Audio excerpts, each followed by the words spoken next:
Το Πατ και Δέβα όλοι το γνωρίζουν ότι είναι Σαντεύκον. Όλοι το γνωρίζουν όλοι. Αλλά το έλεγε όλη η περιοχή της Αργυρούπολης. Εντάξει, και της Τραπεζόντας. Γαμπρός άντρας, στο βάφτιση της δεύτερης κόρης μου, τραγουδίσει ο πεθερός μου.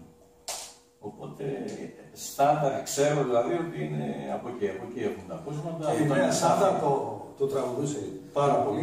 Και ο Στάθης Ευσταθιάδης που το παρουσίασε στις εκπομπές του. Ως Σαντεύκον.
Γιώργο, γιατί Θαύμα.